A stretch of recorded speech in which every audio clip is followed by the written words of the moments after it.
Hey, what's up, everyone? Welcome back to Mana Chamber. We're doing a ranking video today for Tales of Middle-earth Commander.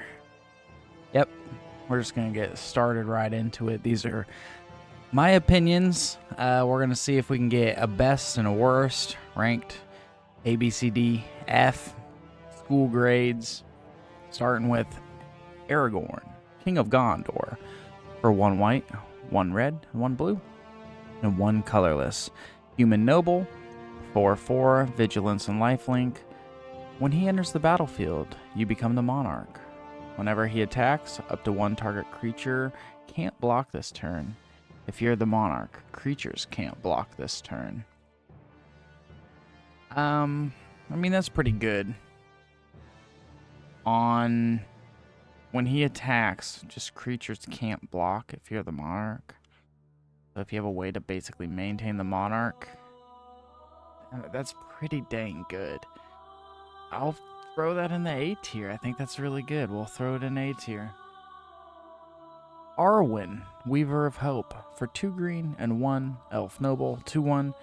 Each other creature you control enters the battlefield with a number of additional +1/+1 counters on it equal to Arwen, Weaver of Hope's toughness, which is very minimal. Just 1, but you could boof her up. Could be pretty cool.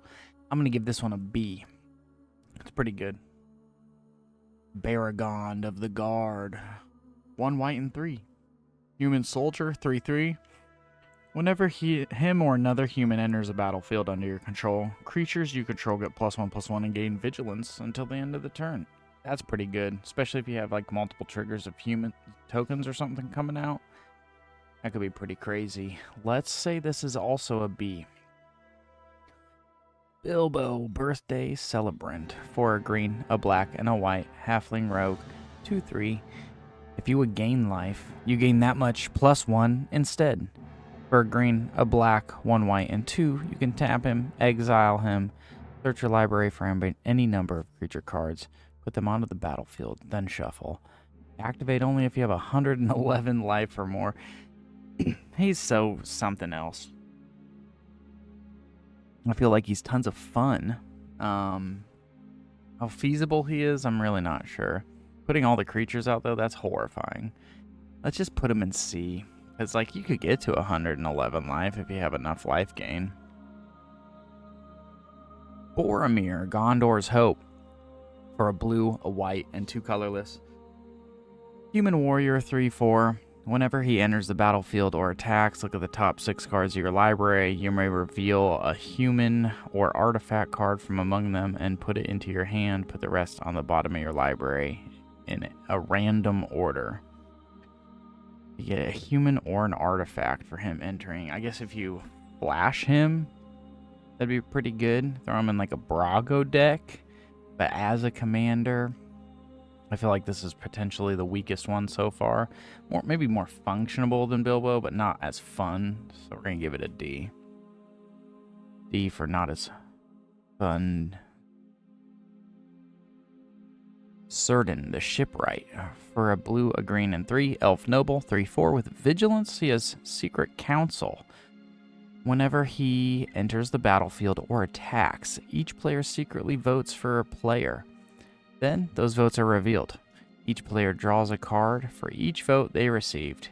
Each player who received no votes may put a permanent card from their hand onto the battlefield. That's super fun. This is awesome. This would be such a fun commander. I'll give him an A for tons of fun. It's Denethor, Stone Seer, a blue and 1 human noble, 1/3. When he enters the battlefield, scry 2. You can pay a red and 3, tap him, and sacrifice him, and target player becomes the Monarch. Denethor deals 3 damage to any target. He's not bad. He's kind of interesting. I'm going to say he's not one of the better ones that I've read so far, nearly at all. We'll give him a D. Elrond of the White Council, a blue, a green, and 3. Elf Noble, 3/3. He has Secret Council. When he enters the battlefield, each player secretly votes for fellowship or aid. Then, those votes are revealed. For each Fellowship Vote. The voter chooses a creature they control. You gain life for each creature chosen this way, and they gain. This creature can't attack its owner. Then for each aid vote, put a +1/+1 counter on each creature you control. That was a lot. Gain control of each creature chosen this way. They gain. This creature can't attack their owner. I mean, he's pretty fun when he enters the battlefield. Man, if you flashed him, he'd be really good. I'm gonna give this guy a B. He's got some cool maneuvers. 5's a little much, but he's cool. It's Eomer, King of Rohan. For a white, a red, and 3. Human noble with double strike. And he's a 2/2. When he enters the battlefield, or he enters the battlefield with a +1/+1 counter on it for each other human you control. Whenever he enters the battlefield, target player becomes the monarch. He deals damage equal to his power to any target. Very interesting. That's pretty good too, honestly. I'd give that a B. That could be very powerful after ending their battlefield. It's Eowyn Shield Maiden for a white, a red, a blue, and 2. Human Knight. 5/4 with first strike. At the beginning of combat on your turn, if another human enters the battlefield under your control this turn, create 2/2 red human knight creature tokens with trample and haste. Then if you control 6 or more humans, draw a card. This is crazy too. Make 2 tokens off of a human entering. This is really good as well. We'll throw this, gosh, in the A tier, honestly, on this. Draw cards and make token. Yeah, this is nuts. Arrestor of the Council.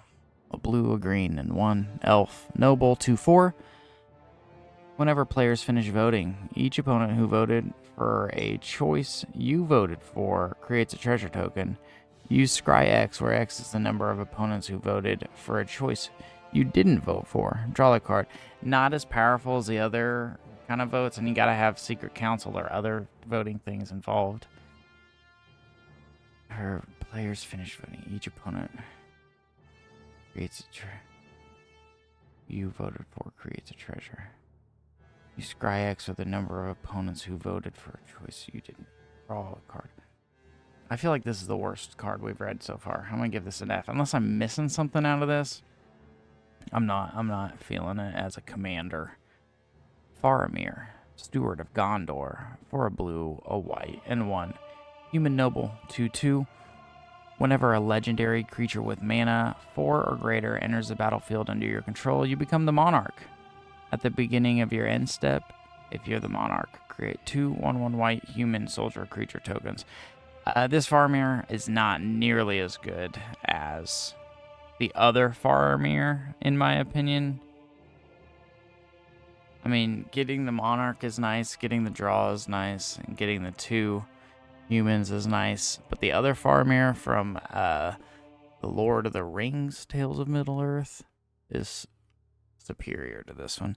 Man, and I made a video around him, and it did not get a lot of views. So if you have time and want to go view that, I'd really appreciate more views on that one.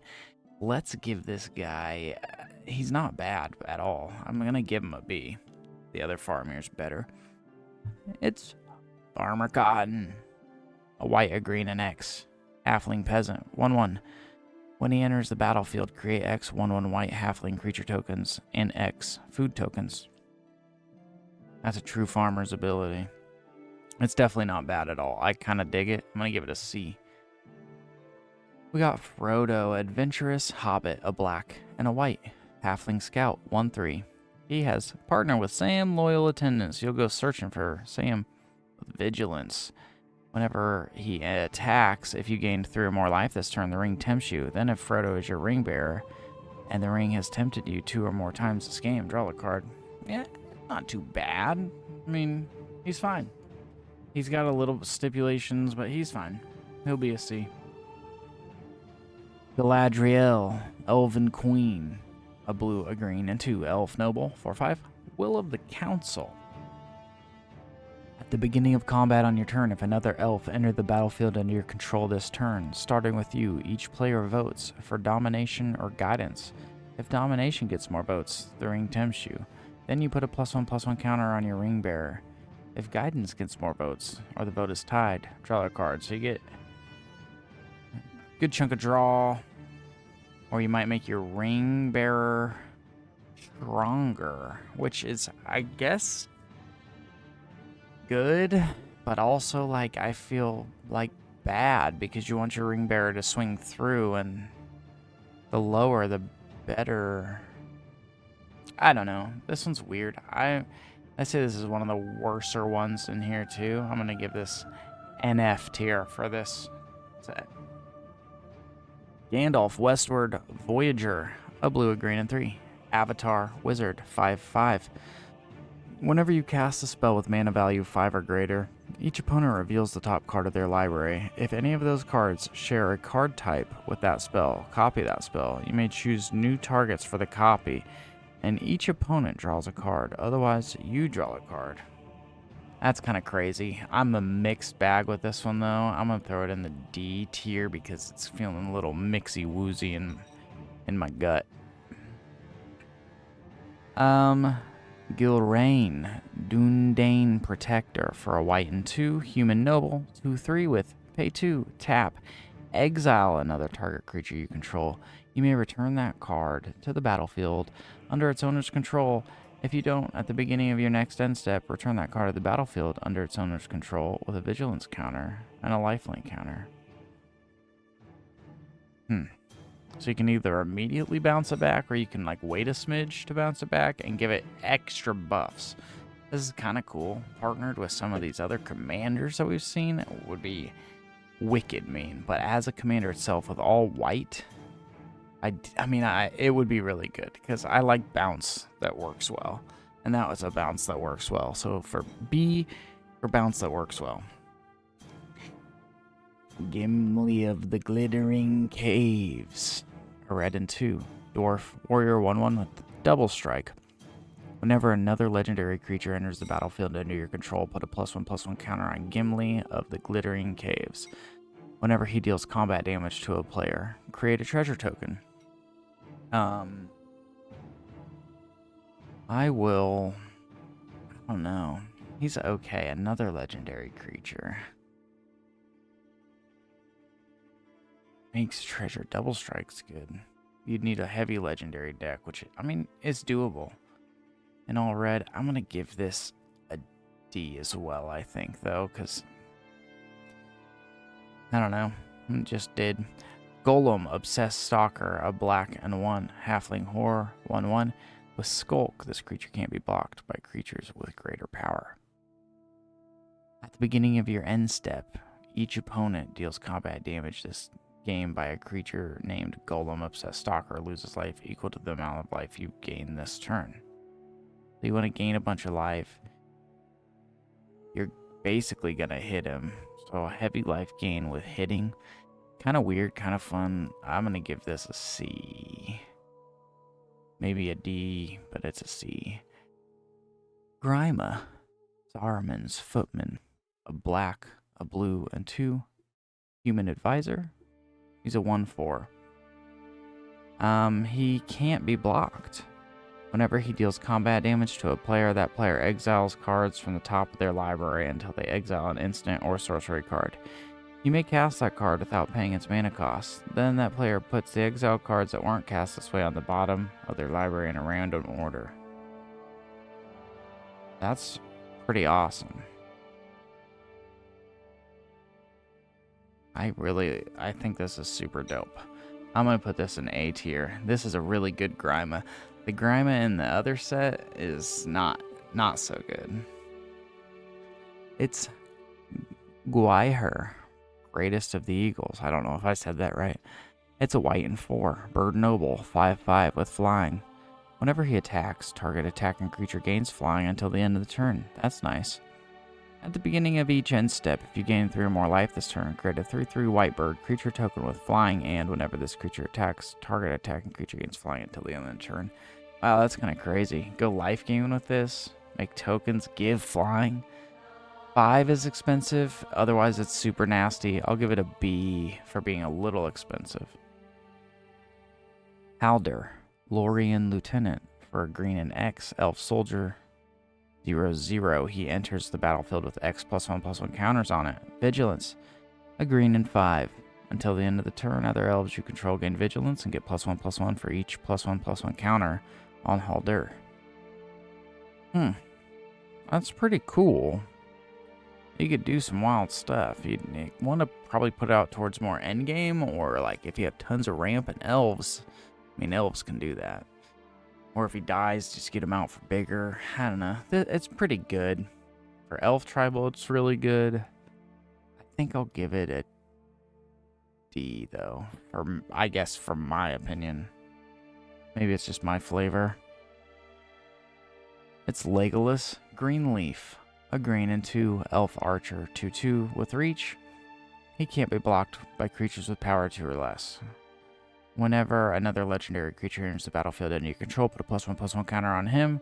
Whenever he deals damage to a player, draw a card. So he comes out quick. Hopefully they have a bunch of weaklings. I don't know, this one's very mediocre still. I'll put it in D. Lobelia, Defender of Bag End. A black and 2 halfling citizen, 2/2. When she enters the battlefield, look at the top card of each opponent's library and exile those cards face down. Sacrifice an artifact. Choose one. Until the end of the turn, you may play a card exiled with her without paying its mana cost, or each opponent loses 2 life and you gain 2 life. This is really cool, especially if you could bounce her later on. I'd really like that. Gained. I don't know, she could be mean. I'm not going to say she's, like, incredible, though. I think I'll just go ahead and throw in the D tier on this one. Lord of the Nazgul for a black, a blue, and 3. Wraith Noble with flying, 4/3. He has protection from ring bearers, which is kind of cool. Whenever you cast an instant or sorcery spell, create a 3/3 black wraith creature token with menace. Then if you control 9 or more wraiths you control have base power and toughness 9/9 until the end of the turn. This is super scary. Especially if you put a bunch of wraiths in your deck, or ways to make wraiths, like with Sauron the Necromancer. Get your Nazgul in here. It would be a super fun deck. I will give this a B. It's really good, but I'll give it a B. Could almost be an A. Mary, Warden of Isengard. For a white, a green, and 1. Human advisor. He is partnered with Pippin, Warden of Isengard, so you'll get Pippin out. He's a 1/4. Whenever one or more artifacts enters the battlefield under your control, create a 1/1 white soldier creature token with lifelink. This ability triggers only once each turn. So you get one basically per turn if you can get a treasure, or sorry, an artifact like a treasure being made every turn. It's okay, honestly.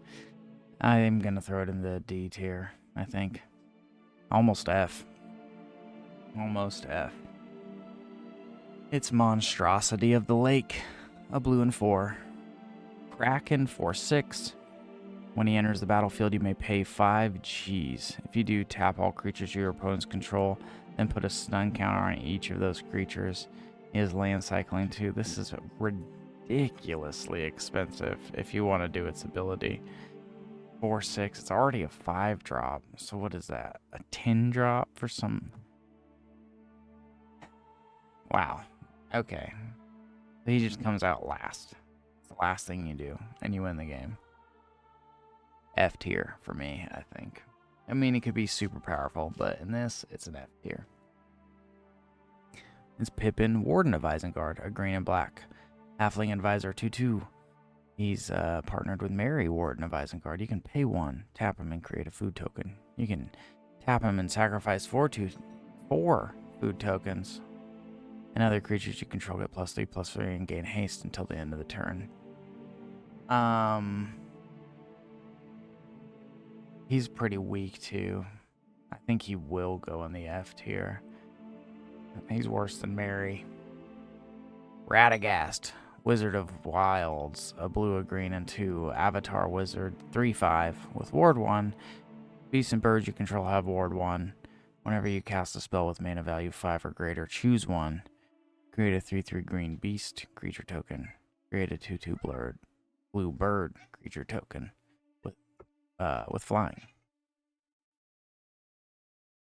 I love this guy. I think he would be great. I have a Thanos deck in Paper Commander. I think he'd be fantastic in the Thanos deck. He's just really, really fun, too. You make birds and beasts. You make big creatures. Go birds and beasts tribal with him. I don't know. He's just nasty. I'll give him a B. It's Sam Loyal Attendant. A white, a green, and 1 halfling peasant, 2/4. He's partnered with Frodo Adventurous Hobbit. At the beginning of combat at any turn, create a food token. You can pay 2 to sacrifice it and gain 3 life. Everybody knows that. Why did I read that part? As activated, abilities of foods you control cost 1 less. So yeah, it only costs you 1 to gain 3 life, which is pretty awesome. I think this is a good card, actually, especially for food. I'm going to give him a B because you can gain lots of food and do lots of food things. He's pretty dang good. Saruman the White Hand, a red, a black, a blue, and 1. Avatar Wizard, 2/5. Whenever you cast a non-creature spell, amass Orcs X, where X is that spell's mana value. Goblins and Orcs you control have Ward 2. That's pretty nasty. This could be really good. Non-creature spells, you make Orc armies. I'll throw this. Amass Orcs X. Jeez. I'm gonna give it an A. I think it's really good. I enjoy it, to say the least. Sauron, Lord of the Rings. A red, a black, a blue, and 5. Avatar Horror, 9/9. Whenever you cast this spell, amass Orcs 5. Mill 5 cards, then return a creature card from your graveyard to the battlefield. He has Trample. Whenever a commander an opponent controls dies, the ring tempts you. He makes some big stuff. He's big, real strong. He's like a potential game ender, I guess. I don't know though. I think he's a D tier. I feel like he's kind of weak because he's so expensive. It's Shalab, Dread Weaver, a black and 3, Spider Demon, 3/3. Whenever a non-token creature an opponent controls dies, exile it. Pay a black and 2.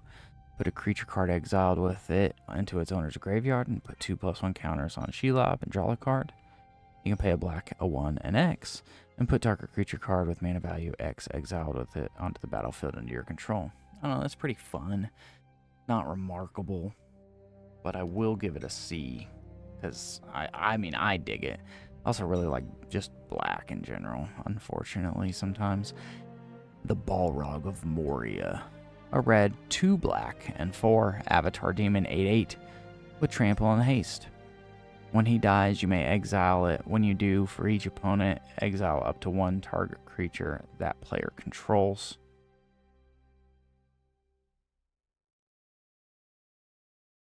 Interesting. I mean, that's pretty good.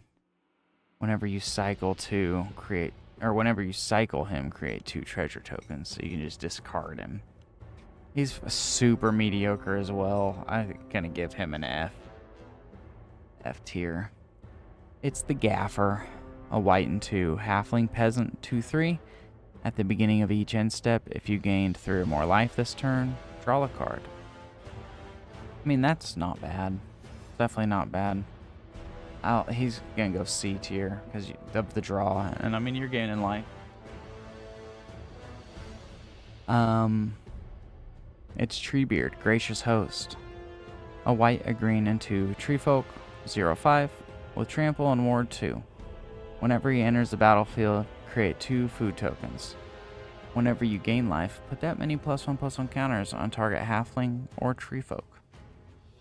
So you can have halfling in your deck, you can have Treefolk in your deck. And you gain life. He's pretty good.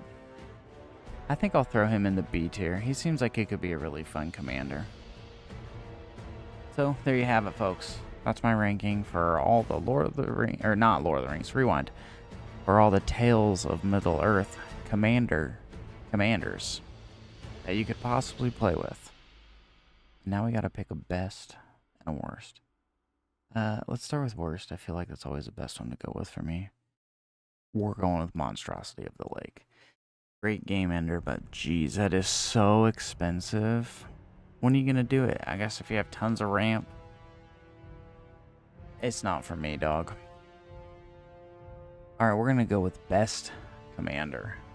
Two of them, I gotta go take a look back here at two of them. I can't read them on my screen that I'm recording with because it's just terribly small. So sorry, I gotta go look. Okay, I remember this one. What's the other one I wanted to look at? What's his name? Here he is. Oh yeah, Seared in the Shipwright. He's pretty interesting. Okay, I'm picking the best one as Grima. The fact that it can't be blocked, you can get some good stuff with it. I don't remember exactly what it says. Now I gotta go look at that. The fact that you can exile. They exile the top of their library until they hit an instant or sorcery, and you can cast it without paying its mana cost. Just super fun, super nasty. If they have minimal instants and sorceries in their deck, that would suck, I guess. But it's really fun. Seems like the best deck for me, in my opinion. What do you think?